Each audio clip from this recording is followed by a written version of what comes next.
जब कांग्रेस की नींव रखी गई थी तो सबसे बड़ी चुनौती इस देश को गुलामी की जंजीरों से आजाद करवाने की थी और पहला आंदोलन देश की आजादी के लिए शुरू हुआ।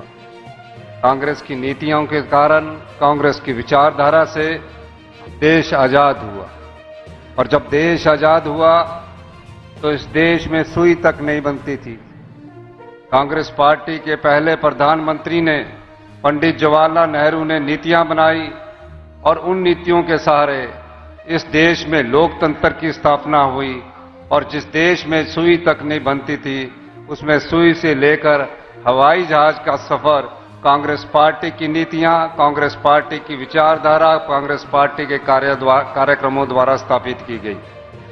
कई बार विडंबना होती है, 70 करोड़ की उस समय आबादी थी, गरीबी की लड़ाई से हम लड़ रहे थे और उस लड़ाई पर विजय पाने के लिए हमने यहां जय जवान जय किसान का नारा दिया। जब हम आत्मनिर्भर अनाज के मामले में आत्मनिर्भर हुए, देश की विषम परिस्थितियों के बावजूद इस लोकतंत्र को कोई खतरा न पैदा हो, लोकतांत्रिक प्रक्रिया को मजबूत किया गया।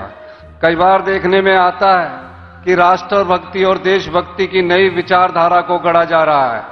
कांग्रेस पार्टी ही एक ऐसी पार्टी है जिसकी विचारधारा ने दो प्रधानमंत्री खोए। श्रीमती इंदिरा गांधी ने अपने सीने में 36 गोलियां सही और जब वो दरवाजे की चौखट से बाहर निकली, उनके मुंह से सिर्फ एक शब्द निकला, जय हिंद। उनके बेटे राजीव गांधी जी देश के प्रधानमंत्री नहीं बनना चाहते थे, पायलट थे, लेकिन कांग्रेस जनों ने जब उनसे मांग की वो देश के प्रधानमंत्री बने।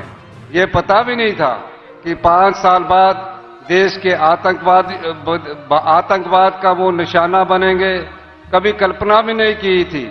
और जब उन्हें बम से उड़ा दिया गया तो उनकी टांग कहां गिरी, बाजू कहां गिरा। एक ही परिवार के 2 सदस्यों ने इस देश की एकता और अखंडता के लिए अपने प्राणों का बलिदान दिया। ऐसा उदाहरण विश्व में कहीं और नहीं मिलता। अगर कांग्रेस पार्टी के इतिहास को परखा जाए तो कांग्रेस पार्टी का इतिहास बलिदानों से भरा पड़ा है, त्याग से भरा पड़ा है।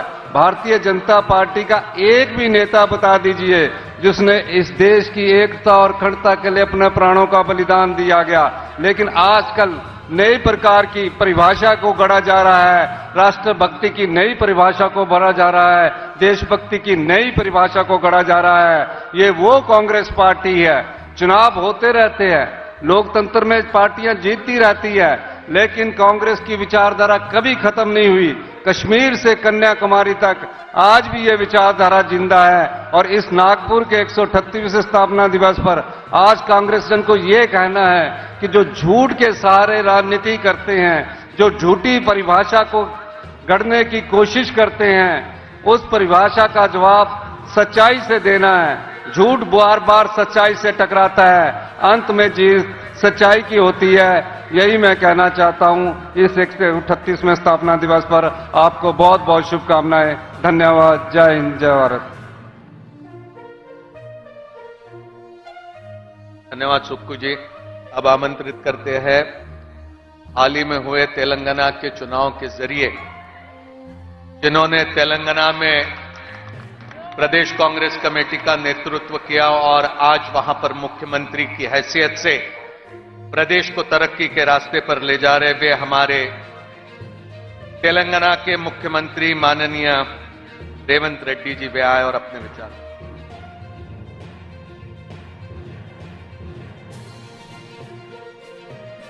जय कांग्रेस। अरे आवाज लाल किले तक पहुंचना। जय कांग्रेस। धन्यवाद मित्रों। आज इस मंच पे एआईसीसी अध्यक्ष श्री मल्लिकार्जुन खड़गे जी, अपने सबके भाई, अपने सबके प्यारा नेता श्री राहुल गांधी जी और सीडब्ल्यूसी मेंबर्स, पीसीसी अध्यक्ष, हर प्रदेश से आए हुए जाने माने नेता, और प्राण समान कार्यकर्ता को तेलंगाना की ओर से धन्यवाद कहना चाहता हूं।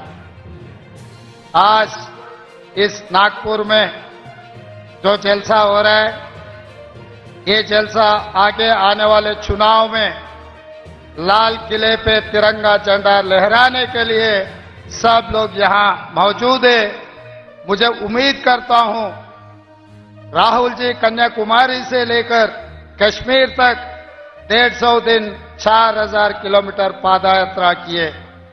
पहले कदम कर्नाटक में कांग्रेस पार्टी के जीत हुई, दूसरी कदम तेलंगाना में कांग्रेस पार्टी के जीत हुए।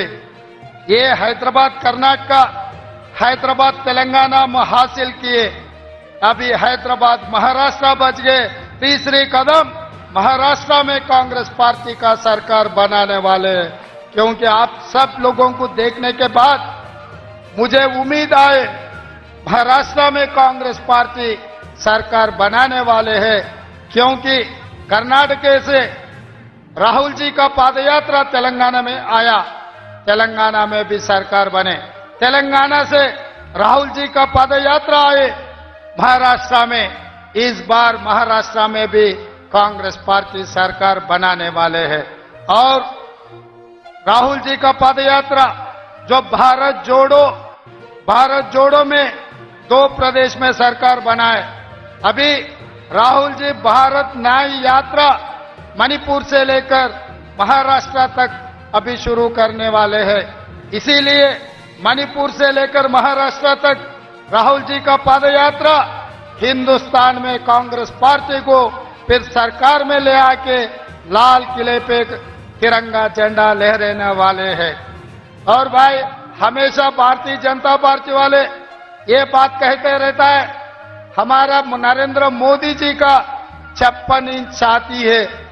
मैं एक बात पूछना चाहता हूं नरेंद्र मोदी जी से, 56 इंच छाती नरेंद्र मोदी जी जहां पर लोकसभा में बैठता है, एक आम आदमी लोकसभा में घुसकर लोकसभा में कूद कर लोकसभा और नरेंद्र मोदी का कुछ है नहीं है, हम कूद सकता है बोल के एक दिखाए। मैं पूछना चाहता हूं 56 इंच छाती नरेंद्र मोदी जी, कोई आदमी आके लोकसभा में कूदे तो आप नहीं रोक सका, फिर तिरंगा झंडा लाल किले में भी आप नहीं रोक सकते।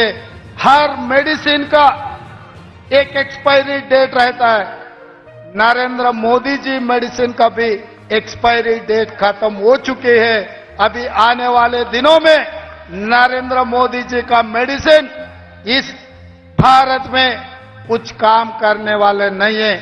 और दूसरी बात, डबल इंजन सरकार, बार बार ये लोग कहते हैं Bharatiya Janata party double engine सरकार। मैं एक बीजेपी का कोई नेता मिले तो मैं पूछा डबल इंजन का मतलब क्या है। भाई डबल इंजन का मतलब अदानी प्रधानी, ये दोनों भारतीय जनता पार्टी के डबल इंजन है। मगर राहुल जी लोकसभा में एक बार आवाज उठाए तो अदानी इंजन पूरा खराब हो गए, शेड को चले गए। इस बार दोबारा भारत जोड़ो यात्रा में प्रधानी के बारे में मणिपुर से लेकर महाराष्ट्र तक राहुल जी जो आवाज उठाएंगे और प्रधानी का भी इंजन खराब होने वाले हैं, कांग्रेस पार्टी के सरकार बनाने वाले हैं। इसीलिए प्रिय मित्रों, जितने भी बड़े बड़े नेता, जितने भी प्यारा कांग्रेस के कार्यकर्ताओं से मेरा एक ही गुजारिश है, आने वाले 100 दिन अपने लिए बहुत कीमती है। ये 100 दिन घर में बोल दो, मां को बोल दो, बहन को बोल दो, परिवार में बोल दो, हम परिवार से छुट्टी ले रहे, देश के लिए काम करने के लिए, कांग्रेस के साथ जोड़ने के लिए 100 दिन हम लोग देश के लिए देने वाले हैं और कांग्रेस पार्टी को जिताने के लिए 100 दिन हम कांग्रेस पार्टी को दे रहा है। ये बात परिवार से कह दो, कहने के लिए आप लोग सब लोग तैयार हैं? तैयार है तो वाले सब लोग हाथ उठाने के लिए मैं कहता हूं, सब लोग जो भी 100 दिन इस देश के लिए और कांग्रेस पार्टी को जिताने के लिए तैयार है, सब लोग हाथ उठाना है।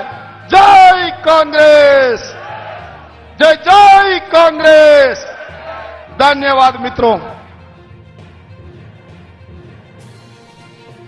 धन्यवाद रेवंत रेड्डी जी। अब आमंत्रित करते हैं कर्नाटक प्रदेश कांग्रेस कमेटी के अध्यक्ष और उप मुख्यमंत्री श्री डी.के. शिव कुमार, वे आए और अपने विचार रखें।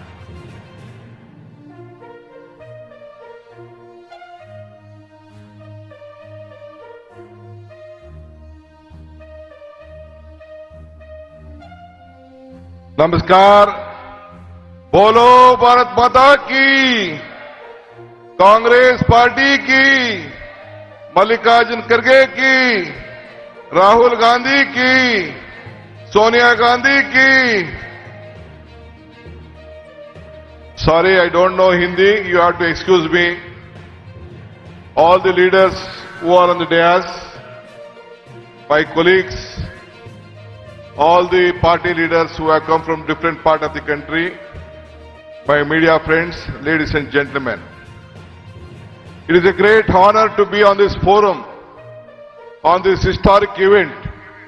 We all are celebrating 138th year of our Congress party. Congress party history is country history. Congress strength is country history. Only the Congress party could keep the country united, and the Gandhi family always kept the party united. Today, Mr. Mallikarjun Kharge ji, who was a block president of Gulbarga, is the president of the AICC. This is the democratic strength of the Congress party. Any worker of a Congress party can reach to any level. It shows the broad-minded and the democratic process of the Congress party. Today we all have come here. Today myself, Revan ji, and all from the south, lot of legislators, MLAs, we have come to seek your blessings. With all your blessings, support and wishes, we could form a government in Karnataka and Telangana. We have closed the doors for the BJP in this southern India. My friends from Tamil Nadu, Kerala and other parts also have been working hard, and the entire south has been blocked to the BJP. And we are looking forward with all of you to see that India should win. The entire India was been formed in Bangalore. India name was been given in Bangalore. We have a confidence that you all will work together. You need not worry. In politics, nothing is impossible. Though we may have lost 3 elections in northern India, but still the country is having lopes, and they're looking for a change, for a betterment of the country. So let us all join together and save India, save Congress Party. जय हिंद, जय Congress party. सब लोग अपनी जगह पर खड़ा होंगे क्योंकि हम लोग यहाँ पे ध्वजवंदन की प्रक्रिया करने वाले। माननीय कांग्रेस अध्यक्ष मल्लिकार्जुन खड़गे जी हमारे बीच पहुंच चुके हैं। राहुल गांधी जी हमारे बीच पहुंच चुके हैं। मैं सेवा दल के राष्ट्रीय मुख्य संगठक लालजी देसाई जी से अनुरोध करता हूं कि ध्वजारोहण के लिए वे संचालन करें। लालजी देसाई।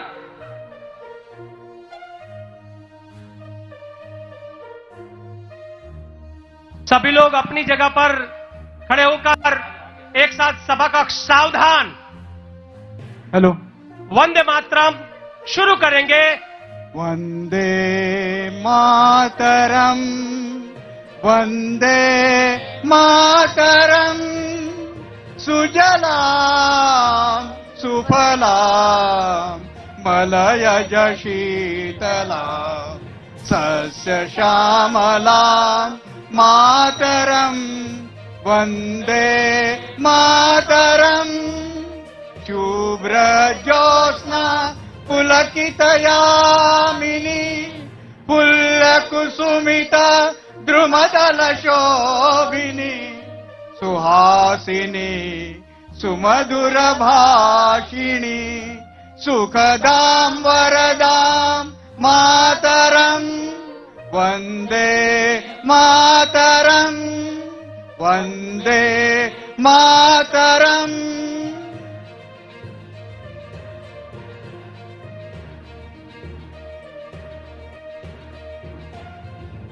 कलमियान दो।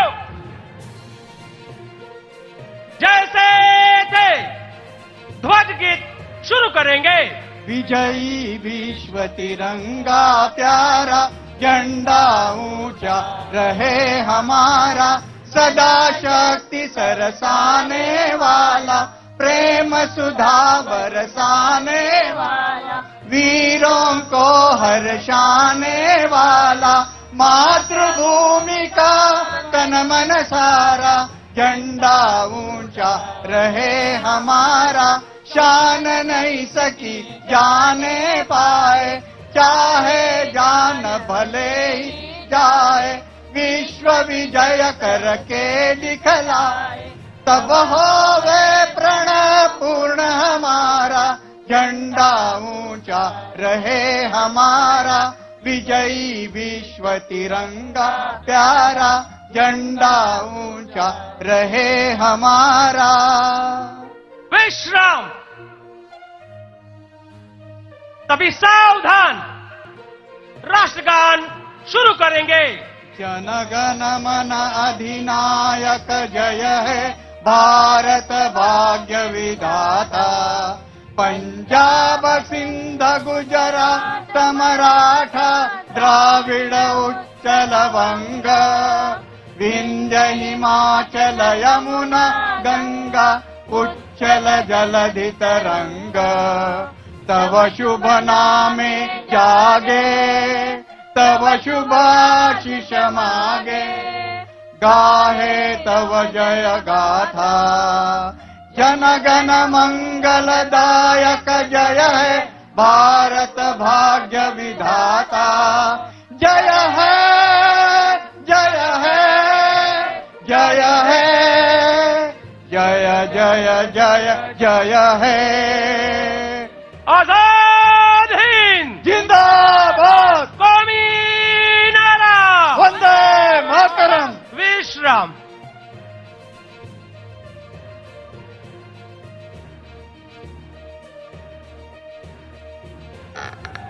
अपनी जगह पे बैठ जाइएगा।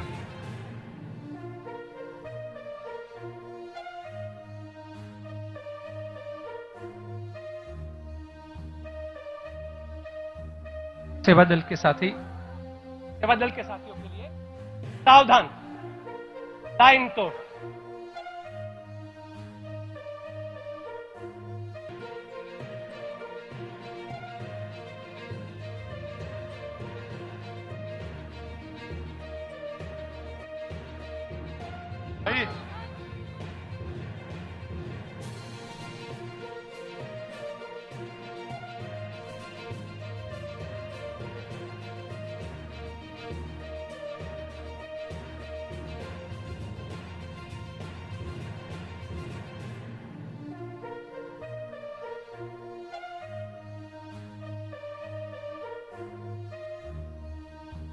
काँग्रेस अध्यक्ष मल्लिकार्जुन खरगे साहेब आणि आपले नेते राहुल गांधीजी आता मंचकावरती येत आहे। प्रदेश काँग्रेस कमिटीचे अध्यक्ष, विधिमंडळाचे काँग्रेसचे नेते आणि अखिल भारतीय काँग्रेस कमिटीचे संघटन महामंत्री आणि महाराष्ट्राचे प्रभारी यांच्या सोबत खरगे साहेब, राहुल गांधीजी मंचकावरती येत आहे।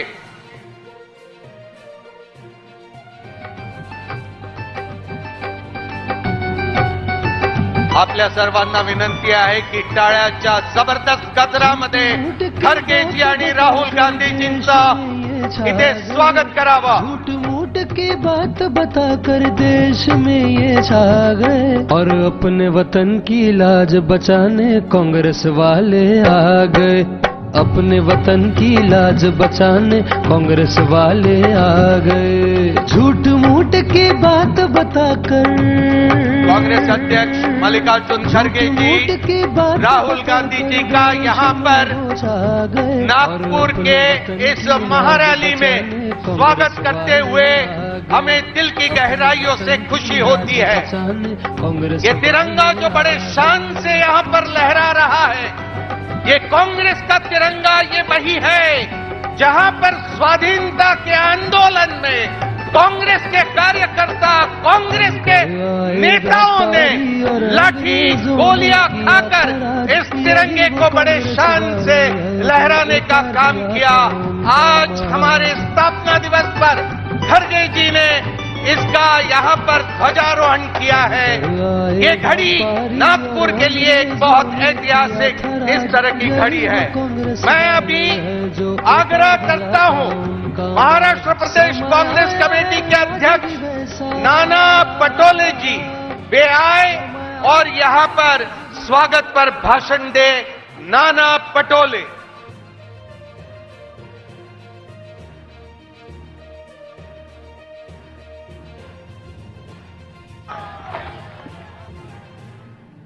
छत्रपति शिवाजी महाराज की, छत्रपति शिवाजी महाराज की। मैं सबसे पहले हमारे राष्ट्रीय अध्यक्ष जी मल्लिकार्जुन खड़गे जी का, हमारी नेता सोनिया जी, हमारे नेता राहुल जी, उनको बहुत बहुत धन्यवाद देना चाहता हूं कि शाहू फुले आंबेडकर विचारधारा के इस भूमि पर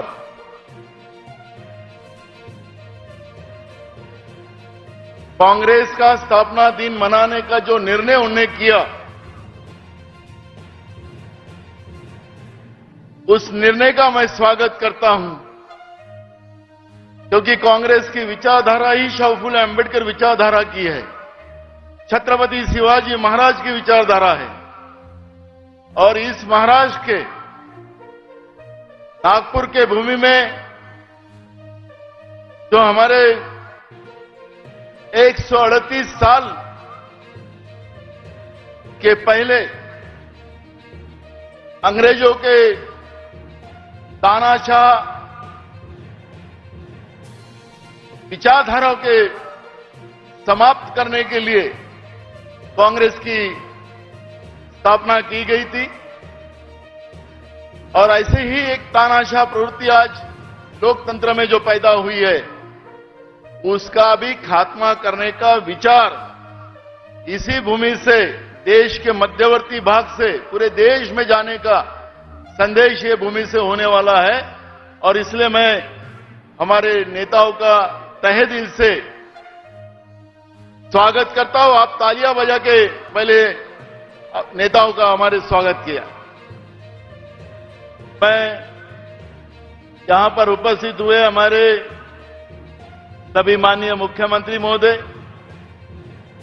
TWCG के सभी हमारे नेतागण, हर राज्यों से आए हुए PCC अध्यक्ष, CLP नेता, विधायक, सांसद, मैं सबका तहे दिल से इस महाराष्ट्र के पवित्र भूमि पर, इस भूमि में डॉक्टर बाबा साहब आंबेडकर ने इतिहास रचा, बाबा साहब आंबेडकर की कर्मभूमि रही, धम्म चक्र परिवर्तन का आगाज इसी भूमि से किया। ताजुद्दीन बाबा जो हमें एकता का संदेश देते हैं, हिंदू मुस्लिम सब उस दरबार में जाते हैं। ऐसे भूमि पर मैं सबसे पहले आए हुए सभी मेहमानों का तहे दिल से स्वागत करता हूं। और बड़े पैमाने से यहां पर मेरी माता बहना, मेरे सभी बुजुर्ग, मेरे सभी युवा साथी यहां पे आप उपस्थित हुए, आपको भी धन्यवाद करता हूं। हमारे पत्रकार भाइयों को भी मैं स्वागत करता हूं।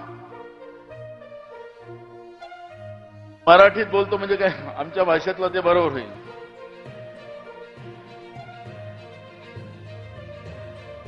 आपल्याला सगळ्यांना माहिती असेल की 1920 मध्ये महात्मा गांधीजींनी त्यावेळच्या तानाशाह इंग्रज सरकारच्या विरोधात याच भूमीतून असहकार आंदोलनाची सुरुवात केली, त्याचा ठराव पारित केला आणि एका तानाशाह प्रवृत्तीला एक चॅलेंज याच भूमीमधून झालं आणि संपूर्ण देशामध्ये महात्मा गांधींच्या नेतृत्वामध्ये इंग्रजाची तानाशाह प्रवृत्तीला संपवण्याचा आगाज या जमिनीतून झाला. त्याचा परिणाम 150 वर्ष या देशावर ज्या इंग्रजांनी आपली हुकुमशाही दाखवली, तानाशाही दाखवली, त्यांना याच भूमीतून महात्मा गांधींनी त्या काळामध्ये चले जावचा जी भूमिका होती तिची प्रारूप याच भूमीतून तयार झालं आणि इंग्रजाला या देशातून सोडून जावं लागलं.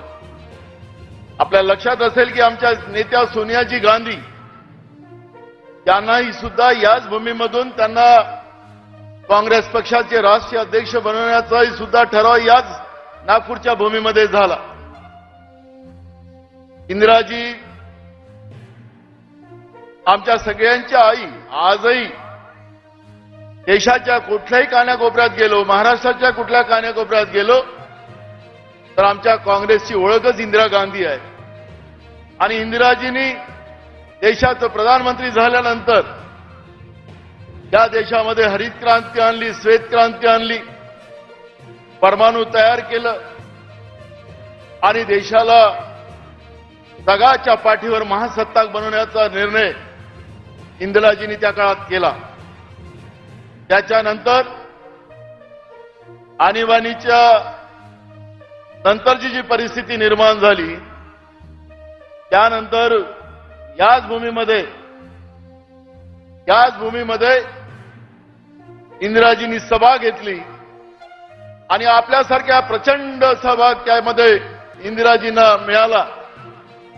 विदर्भातल्या 11 लोकसभा जागा तर त्या काळात आपण निवडून आणल्याच, पण संपूर्ण देशामध्ये त्याचा संदेश गेला आणि पुन्हा इंदिराजी बहुमतानं सत्तेमध्ये आली, याच नागपूरच्या भूमीच्या माध्यमातून आली.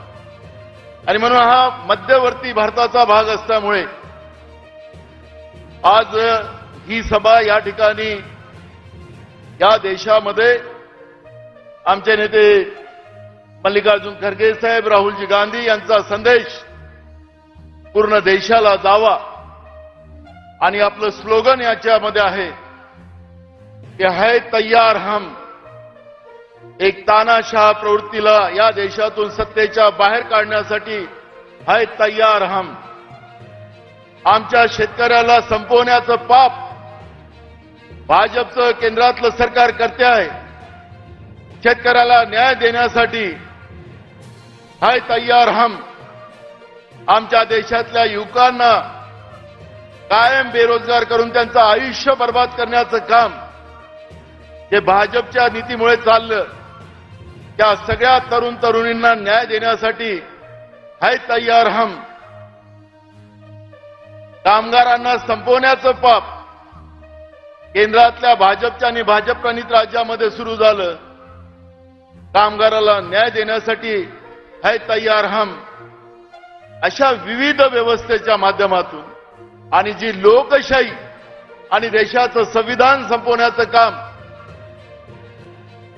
भाजपच्या प्रवृत्तीमुळे देशात सुरू झालं, या देशाचं संविधान, या देशाचं लोकशाही, या देशाचा तिरंगा वाचवण्याचं काम काँग्रेस पक्ष करेल.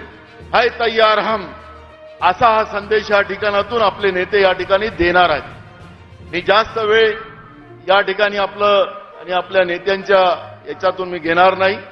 मी पुन्हा आपल्या सगळ्यांना सांगतो की इंदिराजींनी त्या काळामध्ये याच विदर्भाच्या जनतेला आवाज दिला आणि पूर्ण विदर्भातली जनता त्या काळामध्ये 11च्या 11 खासदार लोकसभेच्या या निवडून इथून पाठवलेत. पूर्ण महाराष्ट्रामध्ये त्याचा वातावरण गेलं, पूर्ण देशात गेलं.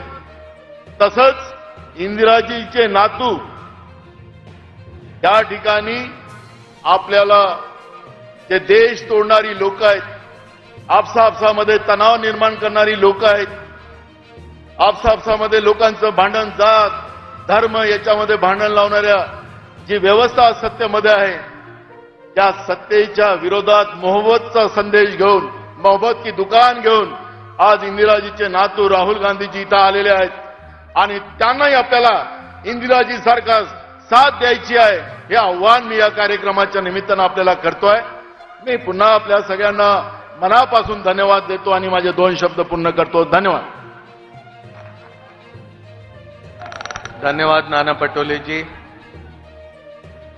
1920 साली नागपूरला अखिल भारतीय काँग्रेस कमिटीचं महाअधिवेशन घेण्यात आलं होतं आणि त्या अधिवेशनामध्ये महात्मा गांधीजींनी टिळक स्वराज फंड असा फंड सुरू केला की स्वातंत्र्याच्या चळवळीमध्ये त्या फंडच्या माध्यमातून आम्ही इंग्रजांच्या विरोधातील लढाई मजबूतीने लढू.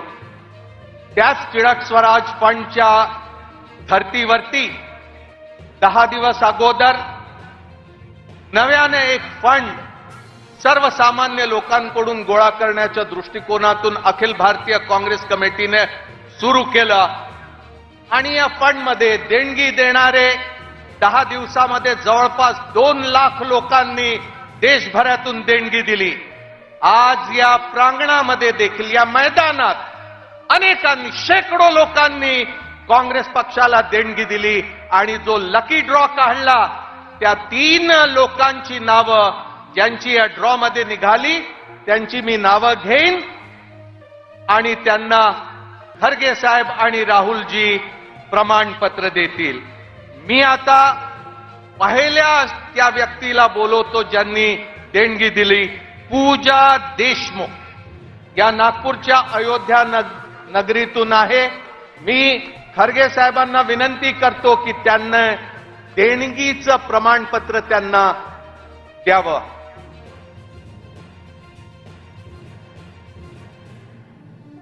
आता मी आमंत्रित करतो प्रमोद खोब्रागडे. प्रमोद खोब्रागडे कामठीहून आहे.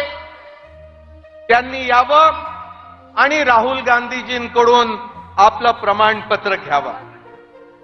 प्रमोद खोब्रागडे.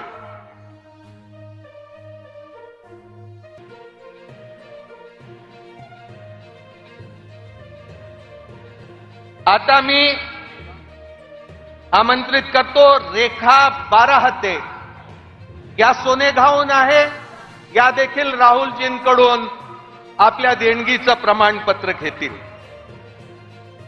रेखा बाराहते, प्रमोद खोब्रागडे, पूजा देशमुख आणि असंख्य देणगी देणाऱ्यांचं मी काँग्रेस कमिटीच्या माध्यमातून खूप खूप आभार मानतो. आता मी आमंत्रित करणार आहे आमचे नेते ज्यांनी काँग्रेसचं अध्यक्षपद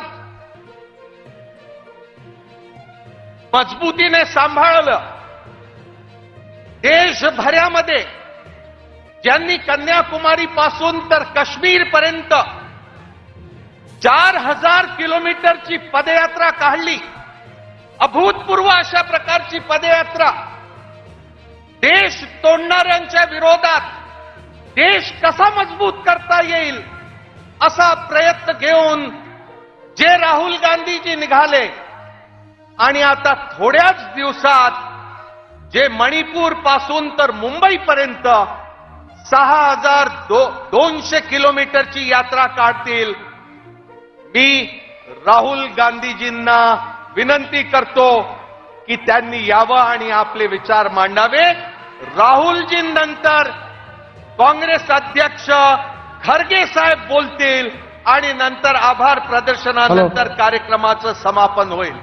राहुल गांधी जी से अनुरोध करता हूं कि वे अपने विचार रखें.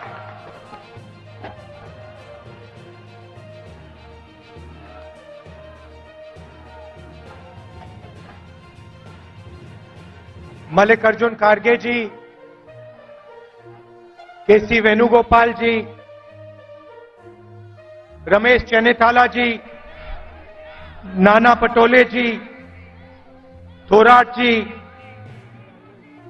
विजय वडेट्टीवार जी, रेवंत रेड्डी जी, सुखविंदर सुक्खू जी, सतेज बंटी पाटिल जी,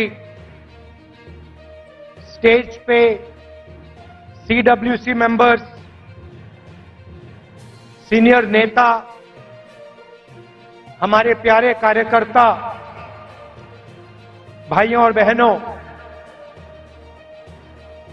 महाराष्ट्र के युवा प्रेस के हमारे मित्रों, आप सबका यहां बहुत बहुत स्वागत, नमस्कार। अंबेडकर जी की कर्मभूमि में आकर आज मुझे बहुत खुशी हो रही है। कांग्रेस का फाउंडेशन डे है और आज हम नागपुर में आपसे बात करने, आपसे मिलने आए हैं। देश में विचारधारा की लड़ाई चल रही है। लोगों को लगता है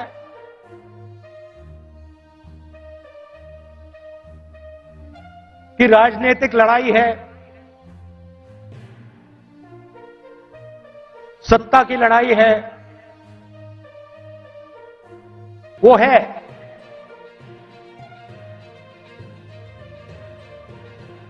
मगर इस लड़ाई की नींव जो है वो विचारधारा की है और दो विचारधाराओं की लड़ाई हो रही है। बहुत सारी पार्टियां हैं,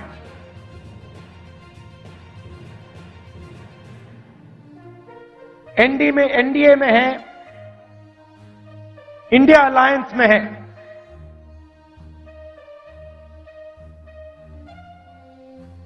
मगर लड़ाई दो विचारधाराओं के बीच में है।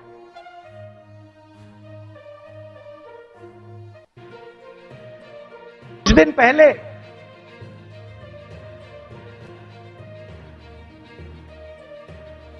एक बीजेपी का एमपी मुझे लोकसभा में मिला।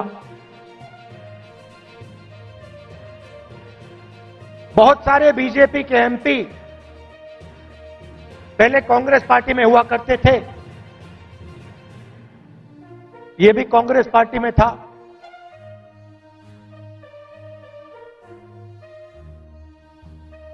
छुप के मिला मुझसे, मुझे दूर से देखा, छुप के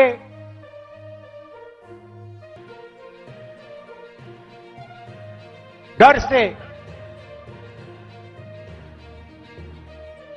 कहता है, राहुल जी आपसे बात करनी है।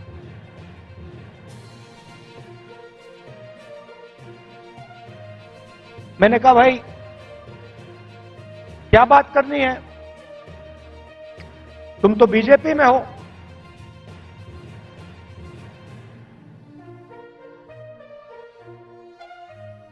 और फिर उसके चेहरे पे थोड़ी सी टेंशन दिख रही थी। तो मैंने पूछा सब कुछ ठीक है क्या? मैंने सोचा शायद घर में कोई बीमार हो, कोई दुर्घटना हो गई हो। मैंने पूछा सब कुछ ठीक है? कहता है नहीं।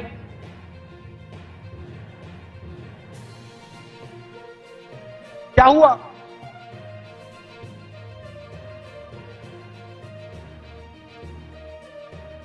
राहुल जी बीजेपी में रहकर सहा नहीं जाता।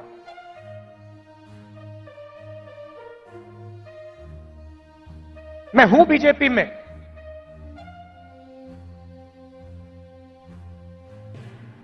मगर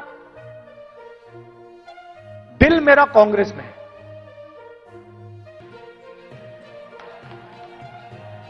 तो मैंने कहा भाई दिल तेरा कांग्रेस में,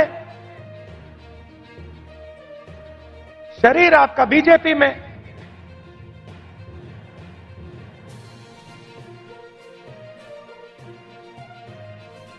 मतलब दिल शरीर को कांग्रेस में लाने से डर रहा है, यही हो सकता है।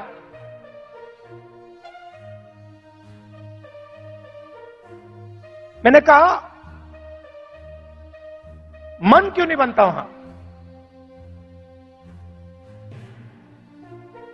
आप एमपी हो,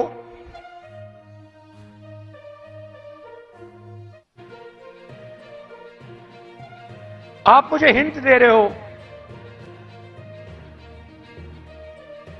मन क्यों नहीं बनता?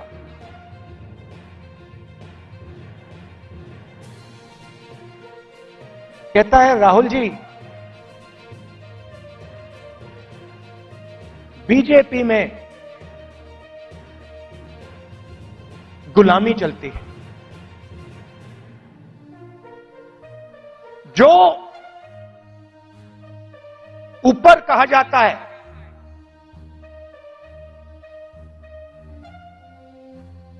वो बिना सोचे समझे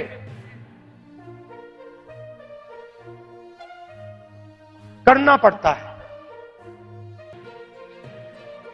हमारी कोई सुनता नहीं, ऊपर से ऑर्डर आता है, मतलब जैसे पहले राजा ऑर्डर देते थे,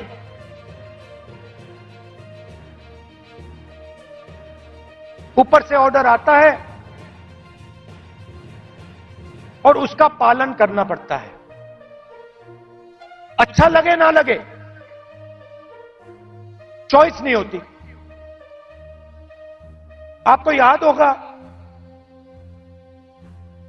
हमारे जो पीसीसी प्रेसिडेंट हैं पटोले जी, ये हैं, इन्होंने प्रधानमंत्री से एक सवाल पूछ लिया था, एक सवाल पूछा था किसानों के बारे में। क्या सवाल था?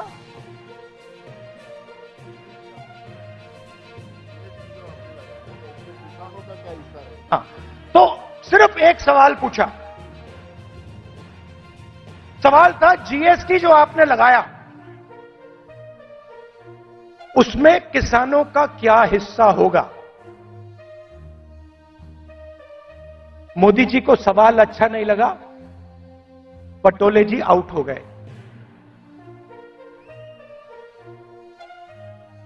तो उनकी विचारधारा राजाओं की विचारधारा है, किसी की सुननी नहीं।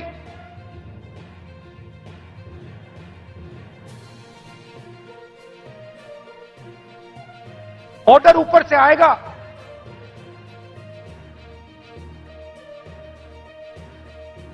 आपको ऑर्डर का पालन करना पड़ेगा।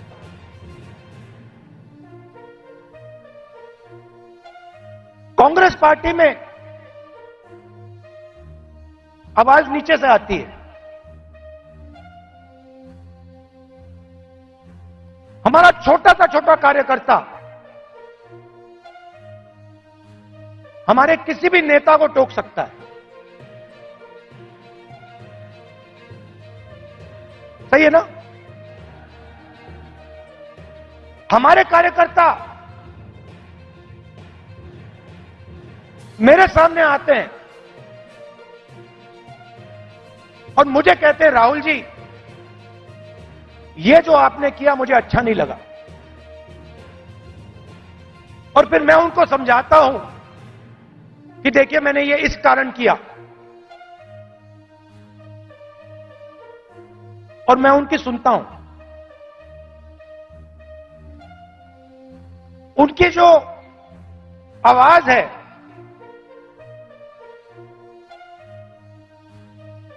उसका आदर करता हूं, उसका रिस्पेक्ट करता हूं। यह भी कह देता हूं कि भैया मैं आपकी बात से सहमत नहीं हूं,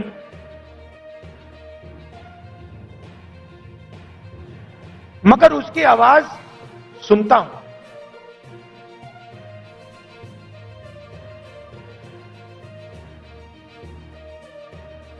लोग कहते हैं कांग्रेस पार्टी ने क्या किया?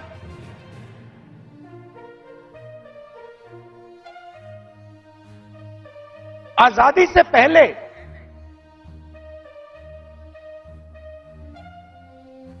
अगर आप इस देश में आते 500-600 राजा थे, अंग्रेज थे, राजाओं का गन सलूट होता था,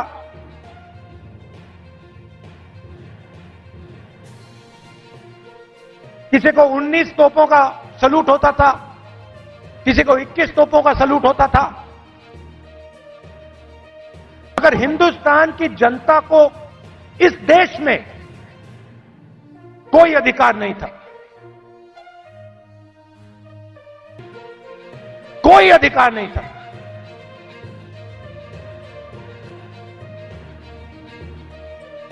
गरीब व्यक्ति की जमीन अगर राजा को अच्छी लगी, 1 सेकंड में उसको ले जा सकता था। ये सारे के सारे अधिकार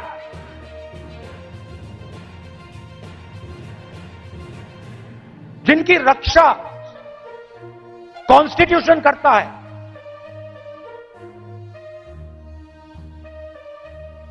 जो अंबेडकर जी ने, गांधी जी ने, नेहरू जी ने खून पसीना देके बनाया, ये कांग्रेस पार्टी ने दिया है। और आरएसएस के लोग, बीजेपी के लोग इसके खिलाफ थे। आज झंडे के सामने खड़े हो जाते हैं, सलूट मारते हैं। सालों के लिए इन्होंने तिरंगे को सलूट नहीं मारा था। तो सारे के सारे अधिकार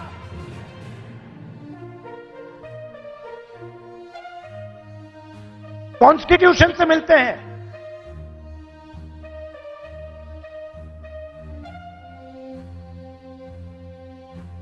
और राजा जो भी करना चाहता था करता था, उसके लिए कोई कानून नहीं थे। यह काम कांग्रेस पार्टी ने किया और यह हिंदुस्तान के इतिहास में, हजारों साल के इतिहास में पहली बार किया गया है। पहली बार एक हिंदुस्तानी को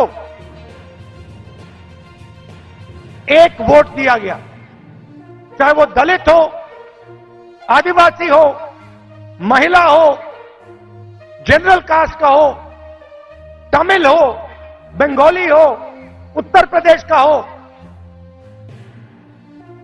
हिंदुस्तान के हर नागरिक को कॉन्स्टिट्यूशन एक वोट देता है।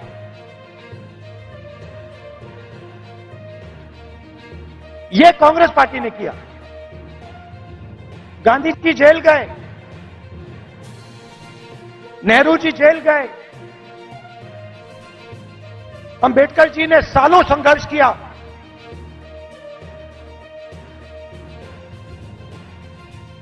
यह कांग्रेस पार्टी ने, अंबेडकर जी ने, सबने मिलकर दिया है। हमारी विचारधारा कहती है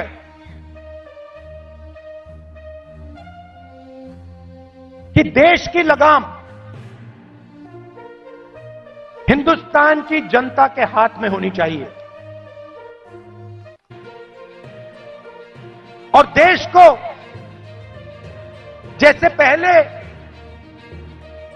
राजा चलाते थे,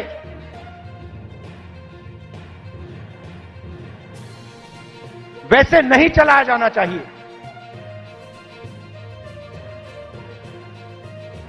हम जनशक्ति की बात करते हैं, लोक शक्ति की बात करते हैं। आप हमारे सारे के सारे कानून देखिए, आजादी की लड़ाई देश की जनता ने लड़ी थी, राजा महाराजाओं ने नहीं लड़ी थी। उनकी पार्टनरशिप थी अंग्रेजों के साथ। लोग भूल जाते हैं, लोग सोचते हैं कि आजादी की लड़ाई सिर्फ अंग्रेजों के खिलाफ थी। नहीं, अंग्रेजों की लड़ाई अंग्रेजों के खिलाफ थी और राजा महाराजाओं के भी खिलाफ थी। यह सच्चाई है। पार्टनरशिप थी, राजाओं महाराजाओं की अंग्रेजों की पार्टनरशिप थी, उसके खिलाफ कांग्रेस पार्टी लड़ी। किसके लिए लड़ी थी? गरीब जनता के लिए लड़ी थी। अगर आप यहां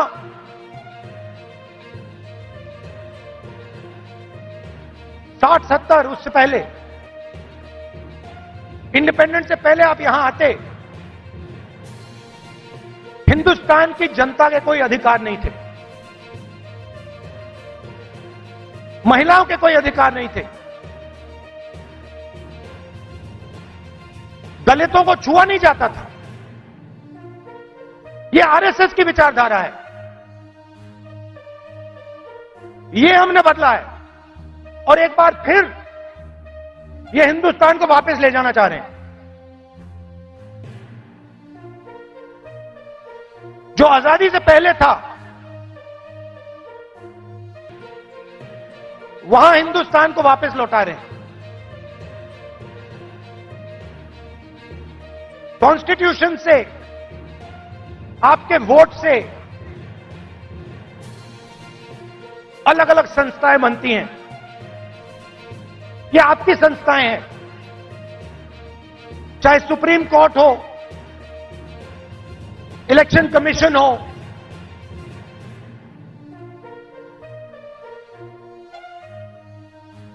ये आपकी संस्थाएं हैं। सारे के सारे इंस्टीट्यूशंस पर ये कब्जा कर रहे हैं। आप हिंदुस्तान की सारी यूनिवर्सिटी देख लीजिए, सारे के सारे वाइस चांसलर आज एक संगठन के हैं। उनको आता होता कुछ है नहीं, कुछ नहीं आता उनको। हिंदुस्तान के वाइस चांसलर आज मेरिट पे नहीं बनते हैं। हिंदुस्तान के वाइस चांसलर आज अगर एक संगठन में हैं तब बन सकते हैं। तो सारे के सारे जो इंस्टीट्यूशंस हैं जिससे आपकी आवाज की रक्षा होती है, जिससे आप देश को चलाते हो, इन सब का ये कब्जा कर रहे हैं। मीडिया को देख लीजिए, कहा जाता था कि मीडिया लोकतंत्र के रखवाले हैं। मैं आपसे पूछता हूं, क्या आपको लगता है कि आज हिंदुस्तान का मीडिया लोकतंत्र की रक्षा कर रहा है? सुन लीजिए,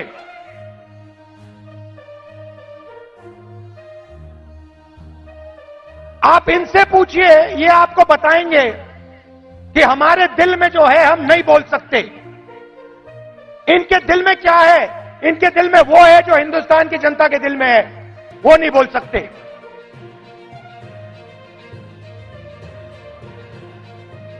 तो सारी की सारी संस्थाएं का कब्जा कर दिया मीडिया प्रेशर में। सीबीआई का प्रेशर है, ये देखो ईडी का प्रेशर है,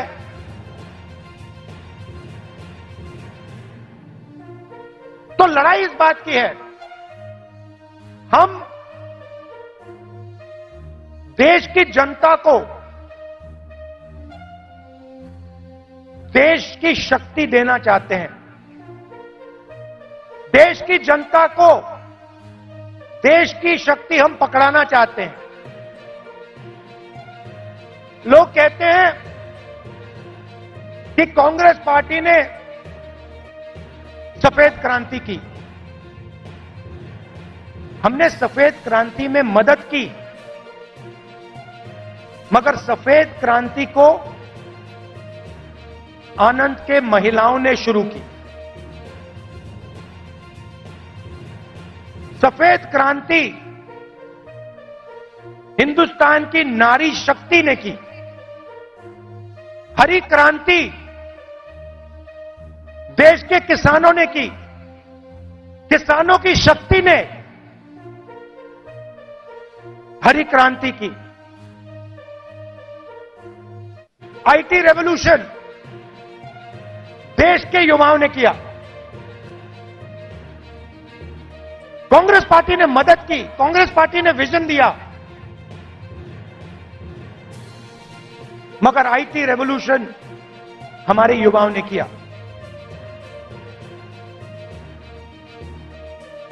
अब मैं आपसे पूछना चाहता हूं कि पिछले 10 साल में नरेंद्र मोदी जी ने कितने लोगों को रोजगार दिया है? 40 साल से सबसे ज्यादा बेरोजगारी आज है, और हिंदुस्तान के युवाओं की जो शक्ति है, करोड़ों युवाओं की जो शक्ति है, वो जाया हो रही है। आजकल हिंदुस्तान का युवा जॉब नहीं करता है। आजकल हिंदुस्तान का युवा 7-8 घंटे मोबाइल फोन पे कभी इंस्टाग्राम देखेगा, कभी फेसबुक देखेगा। ये सच्चाई है हिंदुस्तान की, और उसकी शक्ति जाया हो रही है।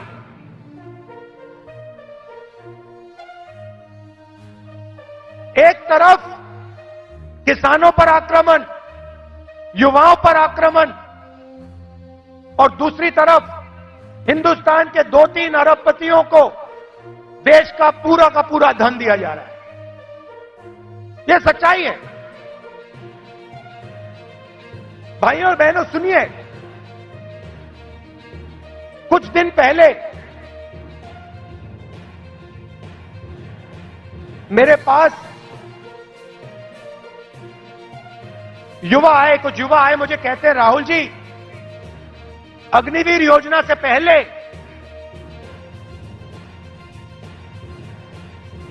हमें आर्मी में ले लिया गया था।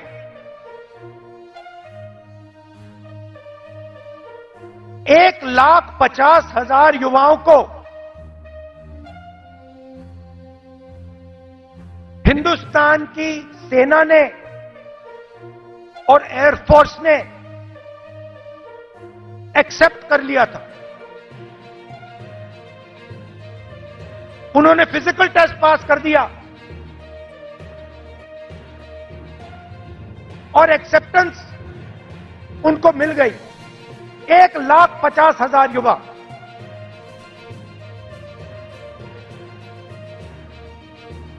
मोदी सरकार ने अग्निवीर योजना लागू की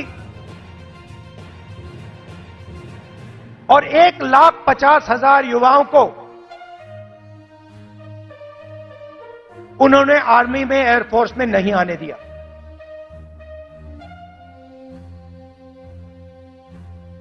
देश प्रेम की भावना थी। रो रहे थे, मेरे सामने रो रहे थे।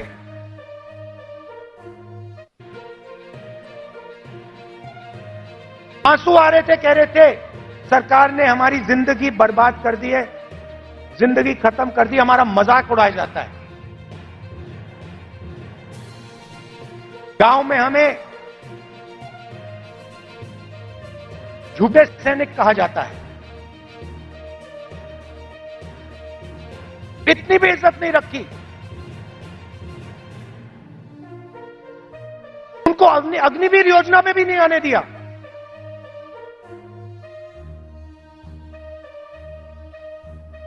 बाहर उठा के फेंक दिया। फिर कहते हैं हम देशभक्त हैं।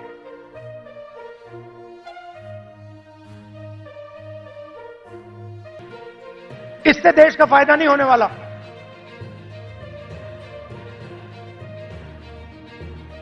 और पूरा का पूरा फायदा, देश का धन चुने हुए लोगों के हाथ में जाता है। मैंने पार्लियामेंट में सवाल पूछा, बीजेपी के लोगों से पूछा, हिंदुस्तान को 90 लोग चलाते हैं, आईएएस के अफसर हैं, पूरे बजट को बांटते हैं। पार्लियामेंट में पूछा कि इनमें से ओबीसी कितने हैं, दलित कितने हैं, आदिवासी कितने हैं। बीजेपी के लोग चुप हो गए। ओबीसी की कम से कम 50% आबादी है, दलितों की 15% आबादी है, आदिवासियों की तकरीबन 12% आबादी है।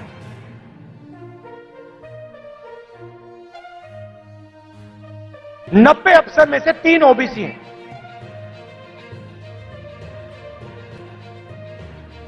कैसी ओबीसी सरकार चल रही है? उनको कोने में बैठा देते हैं, छोटे छोटे डिपार्टमेंट पकड़ा देते हैं,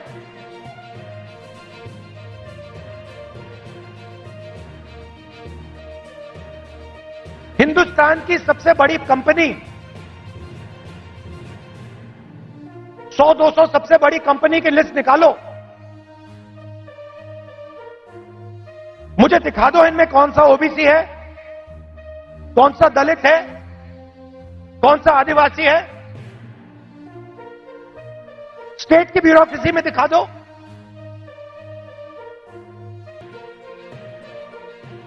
आबादी आपकी 50%, दलितों की 15%, आदिवासियों की 12%।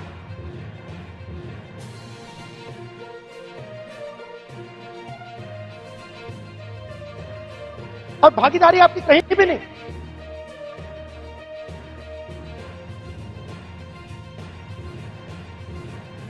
टॉप कंपनीज के नाम निकालो और मुझे दिखा दो इन कंपनियों में ओबीसी कहां बैठा हुआ है, दलित कहां बैठा है, आदिवासी कहां बैठा है।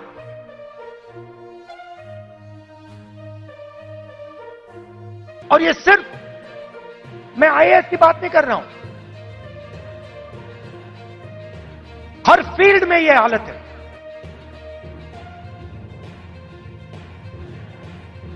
तो मैंने सवाल पूछा, मैंने कहा देखिए जाति जनगणना होनी चाहिए, देश को पता लगना चाहिए कि इस देश में ओबीसी कितने हैं। उसके बाद नरेंद्र मोदी जी के भाषण बदल जाते हैं। पहले अपने आप को ओबीसी कहते थे, मेरे भाषण के बाद कहते हैं हिंदुस्तान में तो सिर्फ एक जात है, वो भी गरीब। अगर हिंदुस्तान में सिर्फ एक जात तो आप ओबीसी कैसे बन गए?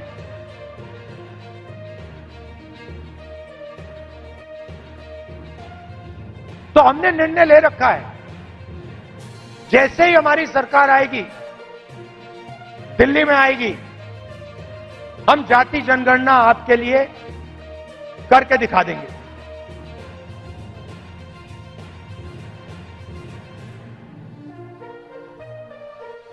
और देखिए, जो मैंने शुरुआत में कहा, यह विचारधारा की लड़ाई है। करोड़ों लोगों को बीजेपी की सरकार ने गरीबी में फिर से धकेल दिया है। जो काम हमने भोजन के अधिकार से, मनरेगा की मदद से किया, वो सब खत्म कर दिया इन लोगों ने। और हमें दो हिंदुस्तान नहीं चाहिए। एक हिंदुस्तान अरबपतियों का, मीडिया वालों का, सेलफोन वालों का सपने का, उसमें कोई सच्चाई नहीं है।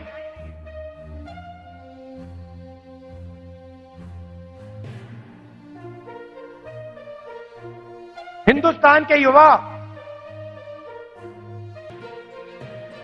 सोशल मीडिया से जी नहीं सकते, कमा नहीं सकते। हिंदुस्तान के युवाओं को रोजगार की जरूरत है। यह काम नरेंद्र मोदी जी और एनडीए की सरकार नहीं कर सकती। यह काम सिर्फ इंडिया अलायंस कर सकता है, क्योंकि इस काम को करने के लिए हिंदुस्तान की जनता की आवाज को सुनना होगा, नफरत मिटानी होगी और इस देश को एक कर जोड़कर आगे जाना पड़ेगा। कन्याकुमारी से कश्मीर हम चले, 4000 किलोमीटर चले, नफरत के बाजार में मोहब्बत की दुकान हमने खोली। आप कांग्रेस पार्टी की विचारधारा समझना चाहते हो, इस लाइन से आप समझ जाओगे। सिर्फ एक लाइन की जरूरत है। अगर आपके दिल में हिंदुस्तान के लोगों के लिए मोहब्बत है, अगर आप नफरत के बाजार में मोहब्बत की दुकान खोलना चाहते हो, तो आप कांग्रेसी हो।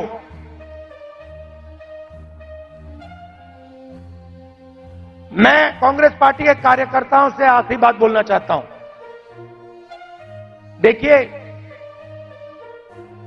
ये जो पार्टी है, और महाराष्ट्र के कार्यकर्ताओं से खासतौर से बोलना चाहता हूं, क्योंकि आप स्पेशल हो।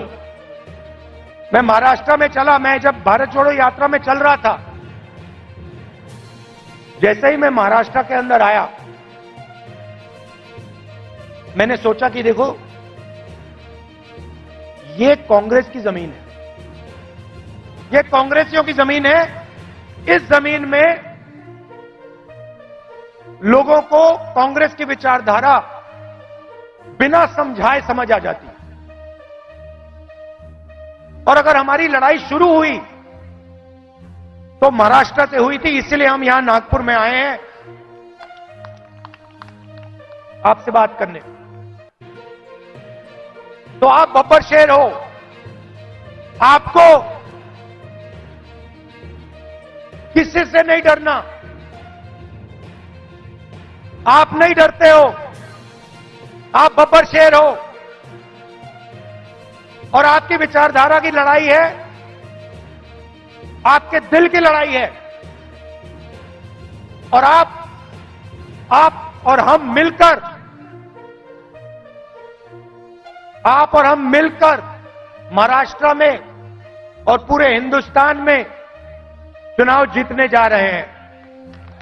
आप सबका दिल से बहुत बहुत धन्यवाद। नमस्कार, जय हिंद।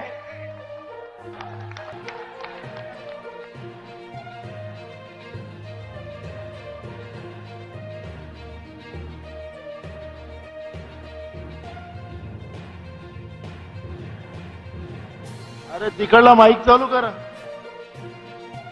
हॅलो, मी आता विनंती करतो काँग्रेस अध्यक्ष आदरणीय मल्लिकार्जुन खरगे साहेबांना की त्यांनी यावं आणि आपले विचार आपल्या समोर मांडावे. इस मंच पर बैठे हुए कांग्रेस के नेता, हमारे चाहते श्री राहुल गांधी जी,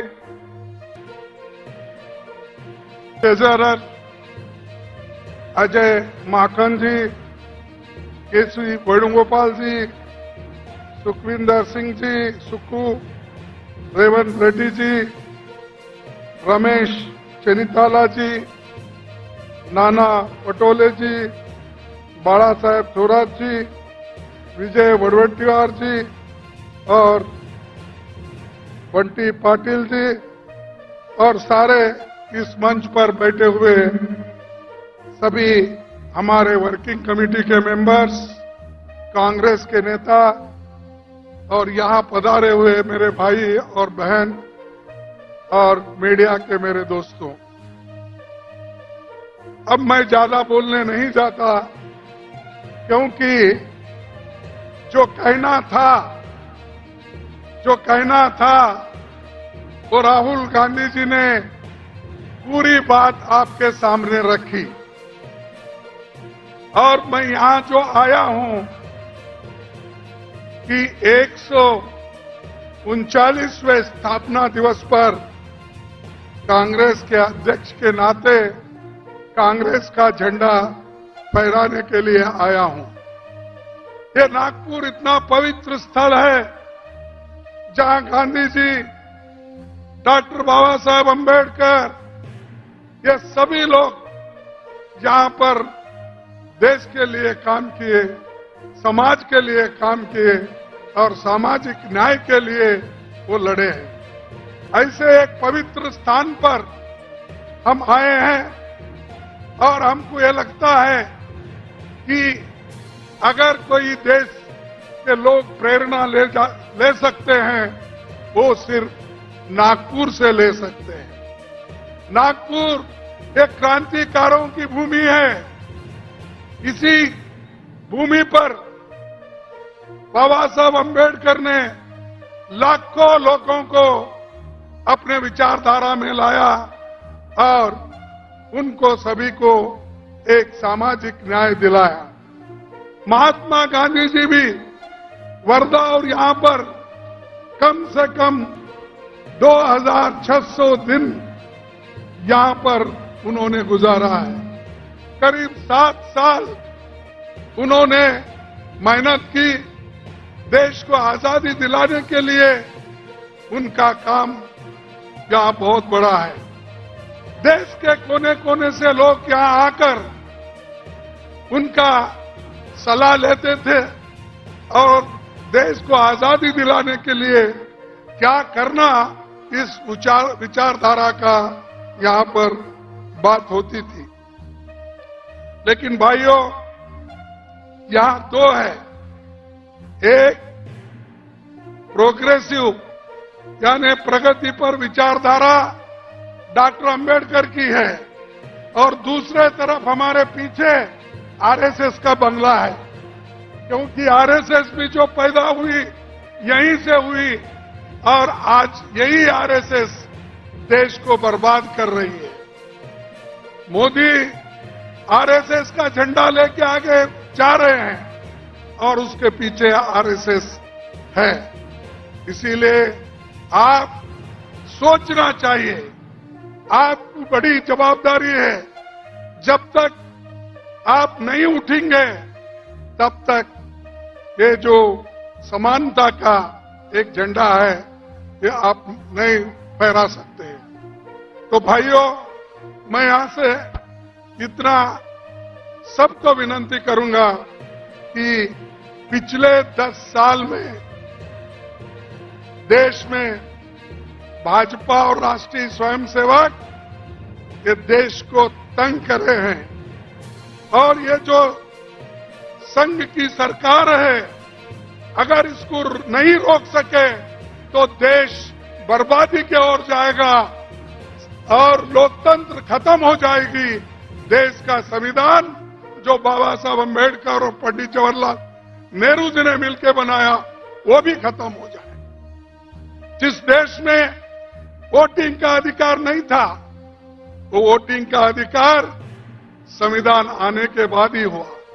महिलाओं को, पुरुषों को, युवाओं को और आज जो 18 साल के युवा भी जो वोटिंग कर रहे हैं वो राजीव गांधी की देन है। ऐसे चीजें कांग्रेस पार्टी ही कर सकती है, दूसरा कोई नहीं कर सकता। बाकी के लोग सिर्फ अपना संपत्ति कैसा बढ़ा लेना, संपत्ति को कैसा बचाना और संपत्ति को और 10 गुना करना, ये उनका काम है। लोग ये कहते हैं और बार बार मोदी जी और उनके लोग देश की प्रगति हो गई, हम आने के बाद देश आगे बढ़ रहा है। अरे भाई, क्या आजादी 2014 में ही मिली है? क्या मोदी आने के बाद आपको आजादी मिली है? मोदी आने के बाद ही आपके स्कूल खुल गए हैं। मोदी आने के बाद भी रेल चल रहा है। मोदी आने के बाद भी मेडिकल कॉलेज चल रहे हैं। अरे मोदी, ये तो सब मिलने के बाद वो आज उस गति पे बैठे हैं। मेरे को लिख के भेजे हैं, थोड़ा मैं मराठी में बोलूं। अरे भाई, मी मराठीत बोलतोय, नाही म्हणून नाही, पण माझी विचारधारा जे आहे ते जवाहरलाल नेहरूच्या विचारधारेवर आणि बाबासाहेब आंबेडकरच्या विचारधारेवर, महात्मा फुलेच्या विचारधारावर आम्ही चालतो। पण मोदीजी कुणाच्या विचारधारेवर चालतात? ते आरएसएसच्या विचारधारेवर, समानतेच्या विरुद्ध आहेत। आणि ते आज ना उद्या पुन्हा दलितांना खाली दाबतील। कारण स्कॉलरशिप बंद आहेत, बोर्डिंग्स बंद आहेत, शाळाला जे ग्रँट द्यावं ते देत नाहीत, लोकांचे, मुलांचे, युवाचे सगळे आज स्कॉलरशिप बंद झालेले आहेत। आणि आणखीन एक तुम्हाला सांगायचं आहे, शिक्षण हे महत्वाचं आहे। म्हणूनच बाबासाहेब आंबेडकरांनी सांगितले, एज्युकेट, ऑर्गनाइज अँड एज्युटेट। शिक्षण घ्या, संघर्ष करा, एक व्हा, हे त्यांची वाणी आहे। ते आज आपण घेऊन चाललं पाहिजे। ते जर नाही घेतलं, तुम्ही विसरला, तर तुम्ही कुठेही राहणार नाही। जे काही मिळालं तेही जाणार आहे मोदीच्या सरकारमुळं, आरएसएसच्या लोकांमुळं। बंधूंनो, आज काय? आज लोकतंत्र खतरे में है। आज इतने इन्फ्लेशन, एवढा प्राइस राईज आहे, किंमत एवढे वाढले अवश्य वस्तूचे, ते सगळे आकाशला, म्हणजे आकाशपर्यंत पोहोचलेले आहेत। त्याच्याबद्दल मोदी काही बोलत नाही। त्याच्यानंतर रोजगार, अनएम्प्लॉयमेंट इतका आहे, देशात 30 लाख नोकऱ्या खाली आहेत। पण 30 लाख नोकऱ्या खाली असताना सुद्धा मोदी ते भरत नाही। कारण की जे नोकरी भरला तर ते रिझर्वेशन त्याच्यात होईल, बॅकवर्ड क्लासला मिळतील, शेड्यूल कास्ट लोकांना मिळतील, आणि मागास वर्गाला मिळतील, आणि हे जे एसटी लोकांना मिळेल। म्हणून ते 30 लाख वेकेन्सी जे सरकारमध्ये खाली आहेत ते भरत नाही। आणि 8-10 हजार कुठं रिक्रुटमेंट केलं तर त्याचे जे हे आहेत नोकरीचे पट्टे तेच वाढतात। अरे आमच्या काळात डेप्टी सेक्रेटरी, अंडर सेक्रेटरी, कोणीतरी सेक्शन ऑफिसर पोस्ट ऑफिसने पाठवत होता नोकरीचे हे पत्र। आता मोदी साहेब स्वतः स्टेजवर येऊन ते फर्स्ट डिव्हिजन, सेकंड डिव्हिजनचे डॉक्युमेंट ते देतात। तुम्ही विचार करा, एक मनुष्य इतका खाली जातोय म्हणजे ते देशाला फार वाईट आहे। ते मी आता म्हणणं योग्य नाही, कारण दुसरं काही शब्द बोललो की आमचं एवढं केलेलं सगळं मातीत जात आहे। म्हणून मी त्याला आता छेडत नाही, दुसरा केव्हा तरी वेळ आली तर मी बोलतो। आज गरीब आणि श्रीमंतामध्ये फार आज हे झालेलं आहे. गरीब अतिगरीब होत आहे, श्रीमंत अतिश्रीमंत होत आहे. अरे या देशात आम्ही जेव्हा सरकार सोडली त्यावेळेला केवळ 5 लाख करोड रुपये आम्ही कर्ज सोडून गेलो होतो. पण आज मोदींनी देशावर 200 लाख कोटी रुपये कर्ज आज त्यांनी केलेलं आहे. 2 लाख करोड म्हणजे 200 लाख कोटी रुपये आमच्यावर कर्ज त्यांनी ठेवलंय आणि म्हणतोय सब ठीक है, सब खुशहाल है, हमने बहुत लोगों को आगे बढ़ाया. क्या आगे बढ़ाया? 200 लाख तो आपने कर्जा रखा और जो सहुलतें मिल रही थी वो सब एक एक होकर आप काट रहे हो और जो इरिगेशन प्रोजेक्ट अपने थे वो भी काट रहे हो. म्हणजे प्रत्येक गोष्टीत ते लोक आज बजेट कमी करायचं आणि शेवटली सांगायचं की मी हे केलो ते केलो. अरे बाप, तुम्ही मणिपूरमध्ये ते लोक मरू लागलेत, तिथं अनेक स्त्रियांचं रेप होऊ लागलंय आणि लहान मुलं मरू लागलेत. तिथं मोदी जात नाहीत. कुठं जातोय? इनॉग्रेट करण्यासाठी अहमदाबादला डायमंड हाऊसला जातोय.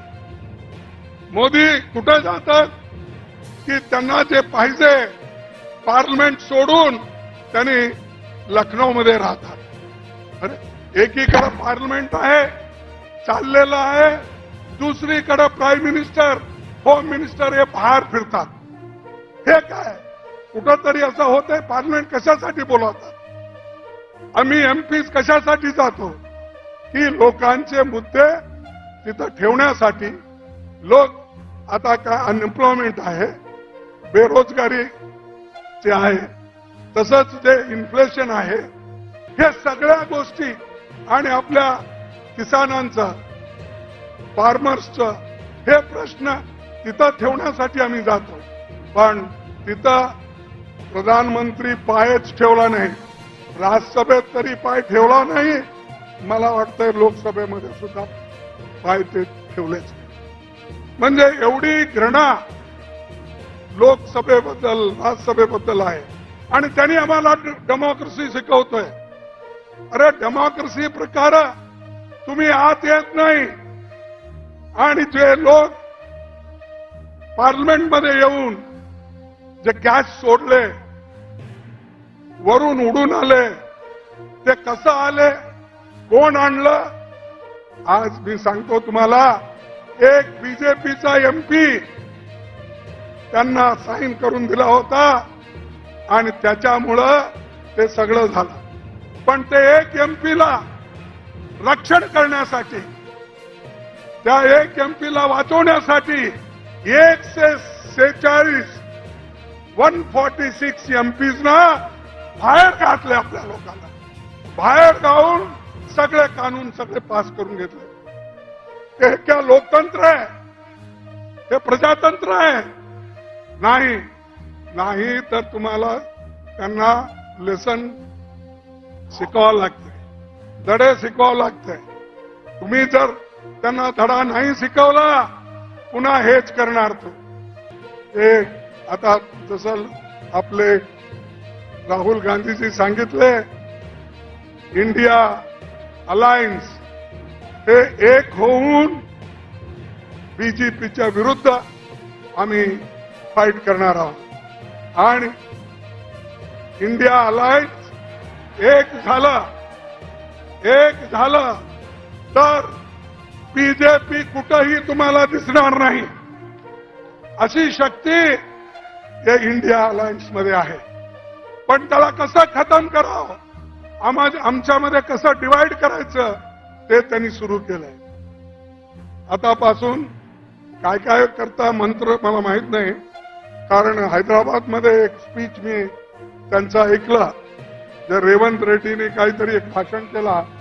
त्यावेळेला त्यावेळेला त्यानं सांगितलं, राजस्थानमध्ये त्यांनी सांगितलं, जर तिथला गॅलोट हा जादूगार आहे तर मी चमत्कार करणारा माणूस, असं त्यांनी सांगितलं. म्हणजे त्यांनी सगळ्यांना कोणत्याही रीतीनं दाबून ठेवण्याचं काम करतोय, खोटं बोलतोय. आणि त्याच्यासारखं खोटं बोलणारा माणूस कुठेही तुम्हाला मिळणार नाही. काय केला त्यांनी सांगितलं, तुम्हाला 2-2 कोटी नोकरी प्रतिवर्ष देतो म्हणला की नाही? मग मिळाले. कसं मिळत नाही हो? का तो प्रधानमंत्री आहे, खोटं बोलतोय. 15 लाख रुपये तुम्हाला देतो म्हणला, दिला नाही दिला. मग का प्रधानमंत्री खोटं बोलतोय का आम्ही सांगणारे खोटं बोलतोय? आणि हेच पार्लमेंटमध्ये असं सांगतोय. आता पुन्हा एक नवीन चमत्कार करू लागलाय. आता सगळं सोडून, काम सोडून, लोकांचे कठीणाई सोडून, आमच्या किसानचे मुद्दे सोडून, अनएम्प्लॉयमेंटचे मुद्दे सोडून आता सगळं देवाकडे लागलाय. देवाकडे लागून ह्या इलेक्शनमध्ये ते सगळं एक एक करून भजन करत तुमच्याकडे येईल. तर बंधूंनो, तुम्ही त्या कशालाही बघू नका. देशासाठी, देश वाचवण्यासाठी तुम्हाला इंडियाला महत्व द्यायचं आहे. देशाला वाचवणं, संविधानाला वाचवणं, लोकतंत्राला वाचवणं हे तुमचं आधी कर्तव्य आहे.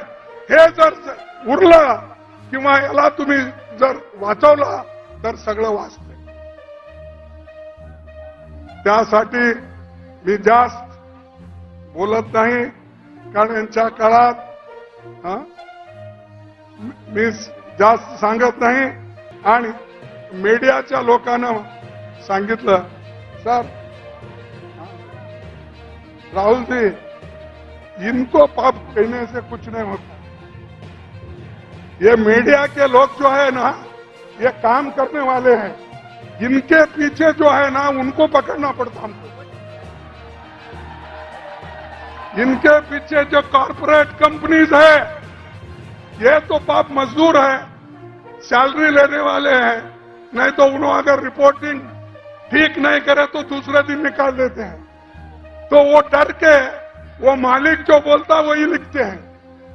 तो इसीलिए हमको यही कहना है कि यहां करके कॉरपोरेट कंपनियां, अमीर लोग जो कांग्रेस को खत्म करने के लिए मोदी को सपोर्ट कर रहे हैं, मोदी को फंड दे रहे हैं, उसके तरफ हमको देखना है. तो इससे मैं ज्यादा सवाल नहीं उठाता हूं. हम जो तेलंगाना में जीते, जरा हमारा हौसला बढ़ा. कर्नाटक जीते, ये सब हमने जीते. लेकिन एक 2-3 स्टेट में हमको थोड़ा धक्का लगा है. और वो धक्का लगने से आप मायूस होने की जरूरत नहीं. हिम्मत रखो, हम लड़ेंगे, किसको डरेंगे नहीं. डरने का सवाल नहीं. अरे ऐसे ब्रिटिशरों को हमने भगाया है, क्या मोदी को डरेंगे? क्या बीजेपी को डरेंगे? क्या आरएसएस को डरेंगे? अरे वो लोग तो डर के ब्रिटिश के गवर्नमेंट में काम करते थे. वो लोग डर के उनके साथ दोस्ती की है. ये डर के माफी नामा मांग लिए. तो ये लोग डरपोक है. ऐसे लोगों के खिलाफ लड़ना, आप तो बहादुर लोग हैं. और जैसा कि अभी राहुल गांधी जी ने कहा, आप तो शेर है, बब्बर है. लेकिन शेर कभी घास खाता है? नहीं, तो शेर है आप. तो इसलिए भाइयों, मैं ज्यादा चीजें आपके सामने नहीं रखना चाहता. जो चीजें पार्लियामेंट में भी घटे और आज हमको ब्लेम करते हैं, मोदी ये ब्लेम करते हैं कि कांग्रेस वाले, अपोजिशन वाले पार्लियामेंट में नहीं आ रहे। अरे पार्लियामेंट के बाहर निकालने वाले ही आप हो, हमको बात करने के लिए नहीं देते। हमने सिर्फ इतना ही पूछा, जो दो चार लोग अंदर आ गए वो कैसा आए, क्यों आए, उसके पीछे कौन है। अगर उसके जगह आज बीजेपी के एमपी के बजाय कांग्रेस का एमपी अगर कोई होता तो हमको कलंकित करते थे, बदनाम करते थे। लेकिन ये लोग एक एमपी को बचाने के लिए 140, 147 लोगों को इन्होंने बाहर डाला। ठीक है, हम लड़ेंगे और लड़ते रहेंगे। उसके बाद में जितने काले कानून जो हमारे लोगों के खिलाफ है, वो क्रिमिनल लॉ हो या दूसरा, वो ब्रिटिशर का नाम बोल के ये कर रहे हैं। भाई आपको सपना अभी गिरा क्या? जब वाजपेयी थे 6 साल आपने हुकूमत की, क्यों नहीं उस वक्त ये कहा आपने नहीं किया? और 9 साल आप हुकूमत में, उस वक्त आपको याद नहीं आया? अब इलेक्शन आ रहे, कुछ ना कुछ करना आप करते जा रहे हो, लेकिन लोग इसको स्वीकार नहीं करेंगे। लोग त्याला स्वीकार करणार नाही। हे नुसतं माणूस खोटं बोलणार आहे आणि किती दिवस असं खोटं बोले।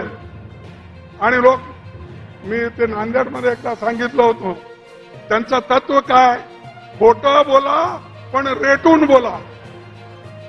असं म्हणजे बोलो, झूठ बोलो, दबा के बोलो, ये मोदी का है। और हमेशा ये वो कहते हैं, अगर कोई भी वायदा करते हैं वो वायदे का उन्होंने बार बार जिक्र करते थे, फिर थोड़े दिन के बाद वो कहते थे कि ये जो हमारी बात है वो चुनाव में बोले, ये कहते थे। इसीलिए मैं एक मुद्दा आपके सामने रख रहा हूं। आने वाले चुनाव में हमारे को इंडिया अलायंस को या कांग्रेस पार्टी को शक्ति मिला, आपने शक्ति दिया, तो हम नए स्कीम को इम्प्लीमेंट करेंगे। हमको शक्ति मिलने के बाद गरीबों के लिए नई स्कीम दिलाएंगे और कम से कम 60-70 हजार रुपए हमारे महिलाओं को बराबर हम देने की व्यवस्था करेंगे और उसको आगे बढ़ाएंगे। मैं इसलिए बोल रहा हूं कि अगर हम महिलाओं को सशक्त नहीं करें और उनके हाथ में पैसे नहीं गए तो अपने बच्चों को, बाल बच्चों को, बच्चों का फीस का, ये सब वो जो ठीक से महिला करती है, पुरुष भी करते हैं, जरा कम करते हैं। इसीलिए हम एक वायदा करते हैं, आने वाले चुनाव में हमारी शक्ति, आप शक्ति हमको दो, हम ये जो न्याय स्कीम है उसको हम लागू करेंगे। कौन सा स्कीम? अरे वो पैसे लेने को भी आपकी आवाज कम है। न्याय स्कीम हम जो कहे हैं वो करें, बोले तैसे चाले त्यासी बंधावे। हाँ, हम तो बोल के जो बोलना है वो बोलते हैं और करते भी है, तुम उनकी बात नहीं सुनते हो। इसीलिए मैं ज्यादा न बोलते हुए मैं इतना ही कह के मेरे बात को समाप्त करता हूं। और राहुल जी जो लंबी बात करे, हाँ, और उन्होंने जो हमको बताया उसको मैं उनको धन्यवाद देता हूं और एक अपील करता हूं। साथियों, 139 साल पुरानी कांग्रेस पार्टी का बहुमत गौरवशाली इतिहास है। आप लोग और आपके पूर्वज तमाम ऐतिहासिक घटनाओं के साक्षी रहे हैं। इस मौके पर मैं देश भर के कांग्रेस जनों से अपील करता हूं कि वे पार्टी से जुड़े विभिन्न भाषाओं के पुराने साहित्य, फोटो, महत्वपूर्ण नेताओं के पत्र और ऐतिहासिक दस्तावेज को पार्टी के दिल्ली हेडक्वार्टर में स्कैन करके भेजे, उनको वेरीफाई करके चुनिंदा दस्तावेजों को हम कांग्रेस के आर्काइव में रखेंगे। जिनसे दस्तावेज मिलेंगे उनका नाम भी लिखेंगे, ये इतिहास के पन्नों में जाएगा।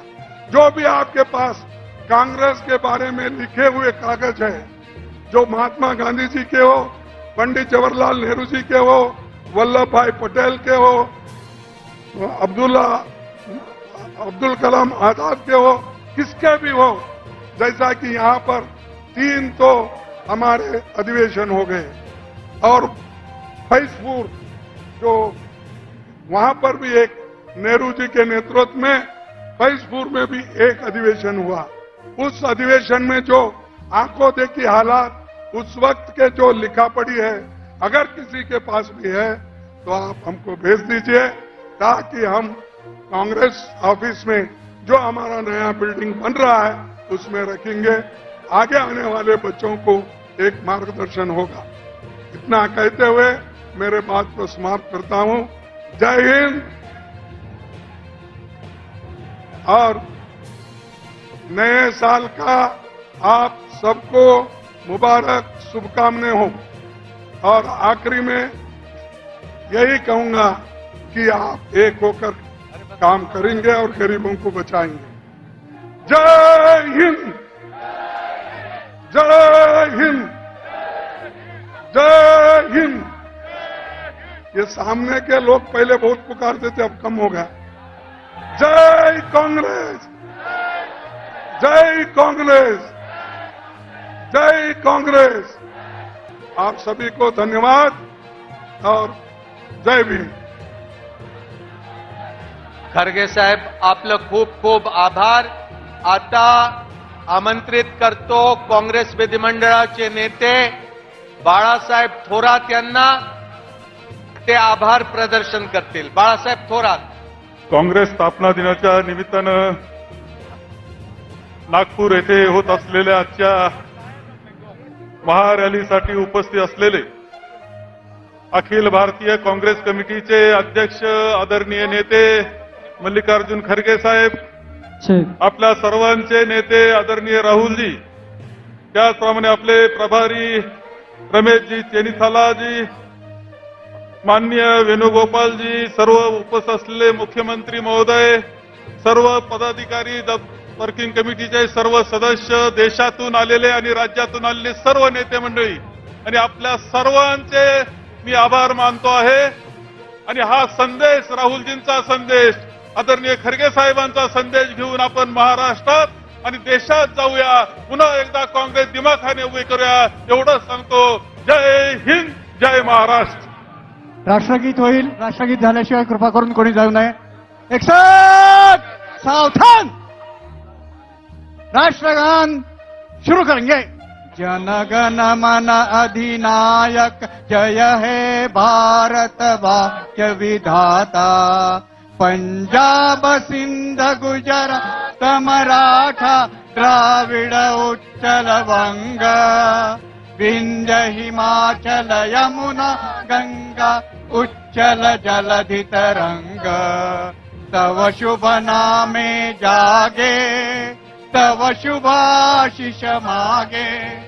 गाहे तव जय गाथा जनगण मंगलदायक जय भारत भाग्य विधाता. जय है जय है जय है जय जय जय जय है. भारत माता की जय. Thank you. भाई महेंद्र जोशी जी, हम आपसे मिलना चाहते हैं, सेवा दल के साथी भाई महेंद्र जोशी जी.